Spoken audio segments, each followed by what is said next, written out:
Oh my God, there's actually sunlight out there. It's also pretty cold this morning, so I'm taking a little longer to get going doing my video edits. Last night I didn't have time to do anything. I basically ate my moldy cheese and passed out. Also, I keep hearing this cacophony of dogs in the background off and on. It seemed like they may have been around that campground, but I think I'm too far beyond that for that to be the case. Okay, it looks like according to the forecast now I may actually have sun for a couple of days. That'll be a nice change. Oh yeah, wet feet and temperatures in the 40s. Life is good. So my feet are actually kind of worryingly cold here. The water is significantly colder than last night, and per the forecast, it's in the 40s this morning, though it should be warming up. I'm just trying to move through and get out of the water as quick as I can. So, more refugees from all the weather on the AT. I actually felt bad. They had so many things they wanted to give me. Had a beer at 11 o'clock in the morning, so that's all good. And they were able to give me a canister, so once I get my stove, it's gonna be all good today. So the weather up on the AT has been a little bit crazy. A lot of people were trying to do early starts, and from what I'm hearing, there's just like a massive amount of snow. So a good number of people have ended up, exiting the trail and then trying to get away from that polar vortex or whatever that storm's called, and they end up down here. So those folks were not the first I've seen that had started the AT, and now we're down here hiding for a while.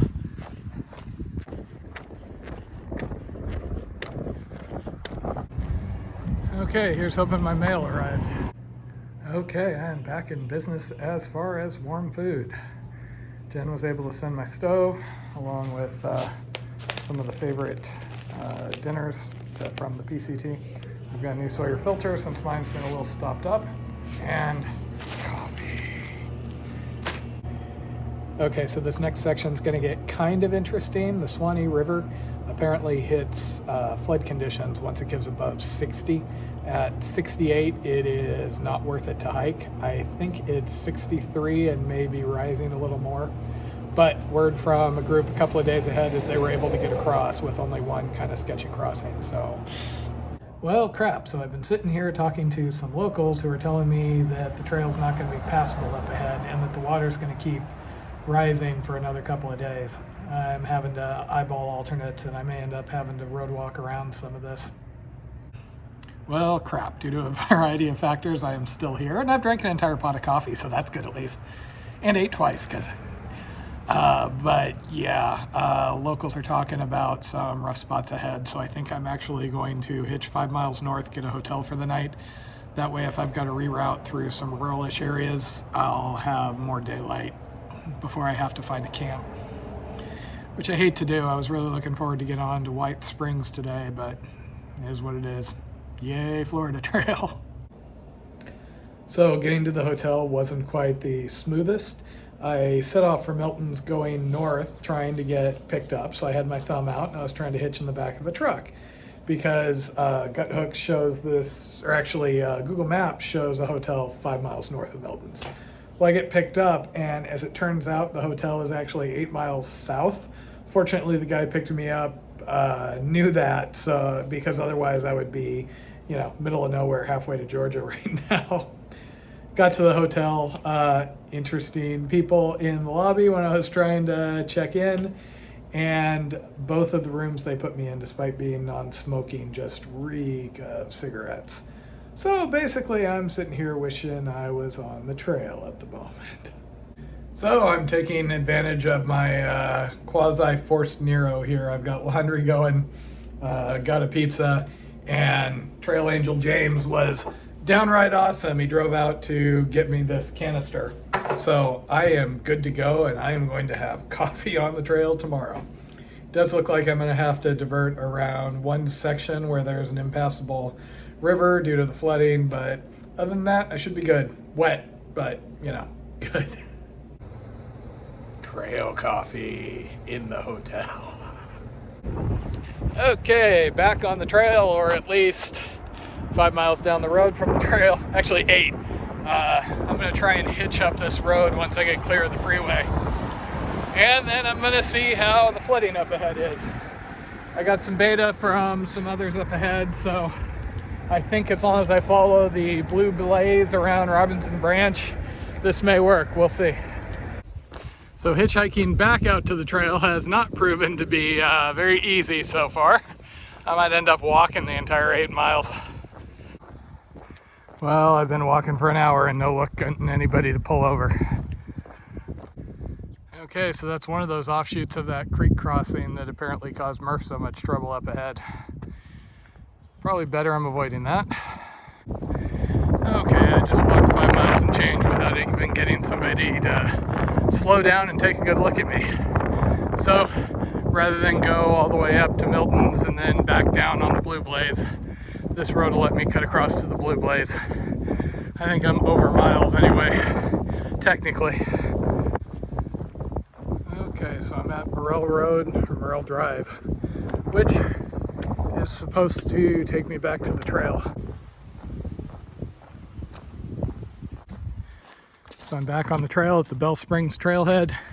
I did meet a nice couple right at the trailhead who came in and they had tried to go east, which is the part I'm hiking around. And they said that they got to Robinson Branch and there was no way across. So I did run into another local who also said there was no way I was going to make it going west either, but we'll see. Just one day at a time. Worst case, I backtrack and go further down the road, I guess. And there she is. There's the river everybody's been going on so much about. Trail stays up here, shouldn't be a problem.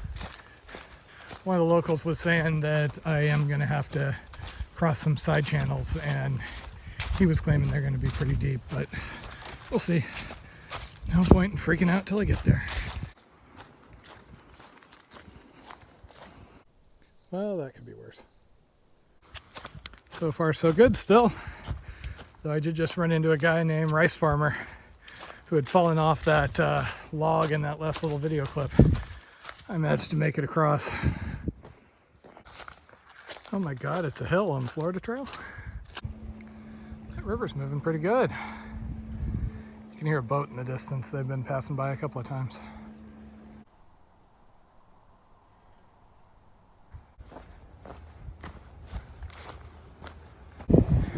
Welcome to White Spring.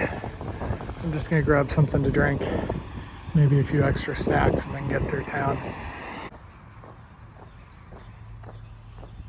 I've been dragging today, so I'm gonna be happy when I get to camp. The river is up to 64 and rising today, which is moderate flood conditions, and it's gonna keep going up. So, per the instructions at the trailhead back there, there's another blue blaze I can take to get over to Catfish Hole, and then from there it should be workable. So here's the blue blaze, mostly above water. Okay, I gave up on dry feet. I'd actually kept them dry all through today, but this is just getting a little soggy. Oh well. Okay, it's after 6, and like I said, I'm dragging, so home sweet home for the night. And here we go. Finally a hot meal on trail. And what is it? Yummy Santa Fe freeze-dried beans, cheap wine from Dollar General, and tortillas and cheese, but non-moldy cheese. Coffee time! So with all the dog encounters out here this year and that person actually getting bit by the pit bulls up ahead, not to mention word from the Pinhoti that it's going to get worse, I did decide to start carrying spray, which is not something I've ever had to do before. It's fairly small, as you can see, so I can keep it in my side pocket. The one thing I'm slightly concerned about is that one of these days that's going to end up over here and I'm going to end up triggering it in my pack by accident. I figure that'll work as an extra safety on the safety. You always hear stories about people carrying bear spray on the PCT or AT, and which is totally not necessary, by the way, and inadvertently triggering it in their tent. So I figure that should work. I love being around rivers and water in general. I'd totally live by a river, but makes for crap scuba diving, so probably won't be able to do that anytime soon. This is rather nice. And no sooner do I say that, but I've got to get my feet wet again. Oh well, my socks didn't dry anyway. So I was all ready to start wading through, getting all excited, and then I happened to look around and, hey, there's a log I can get over. Yay, situational awareness. Well, I guess if the floodwaters keep rising, I'm covered. Good thing I stopped when I did.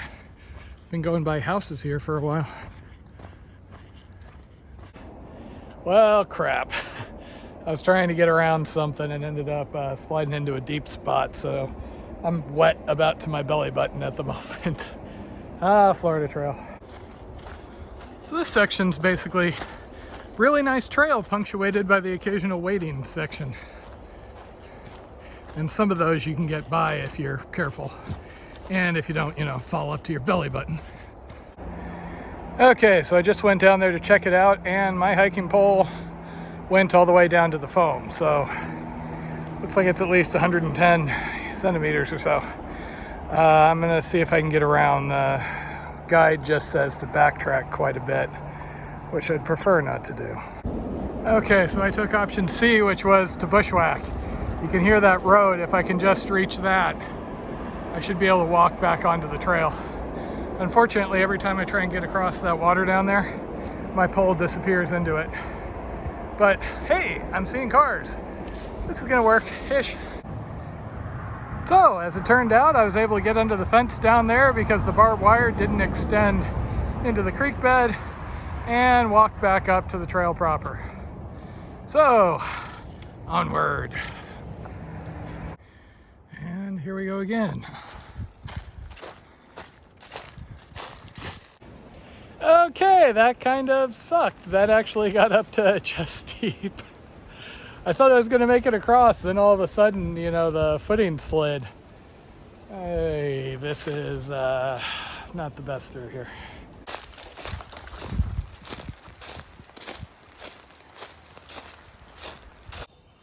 Yeah, this is getting a little bit more challenging. Trying to keep my pack from getting wet. I don't care about the rest of me that much. But I'm having to crisscross and really feel my way out to avoid any holes. It looks like it's going to rain on me again here. Which, on the plus side, that dry part, up around my shoulders can get evenly wet with the rest of me. Coke color. And sure enough, it's raining again. Tannin water. Well, this is fun.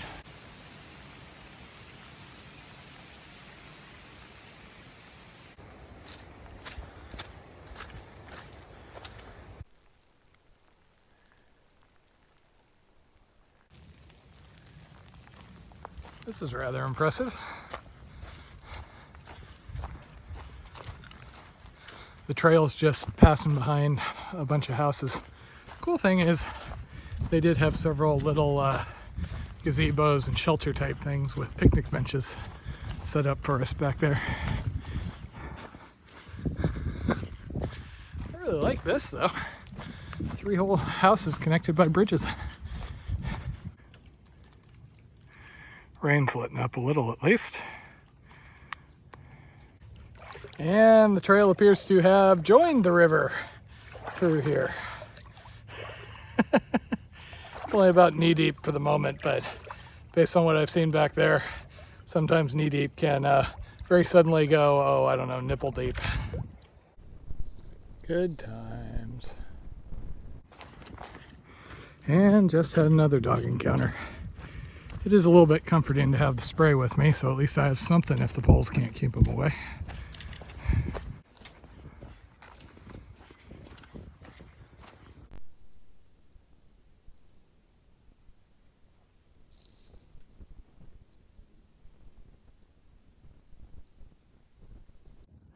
Well, this kind of sucks. The log is underwater and it's too deep to get my poles into the ground, so if I fall off, I'm going to get really wet. Don't see any other option though. So I had to be a little bit delicate, but I made it across. The water got knee deep. I don't know how deep it is under the log because, like I said, when I bent over, my pole wasn't really able to hit the bottom on part of that.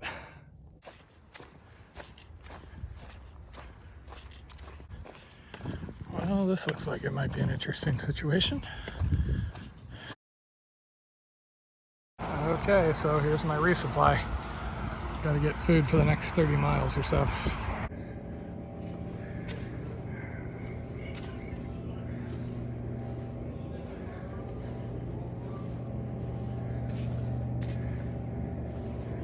Well, if I could eat boiled peanuts, I'd be able to.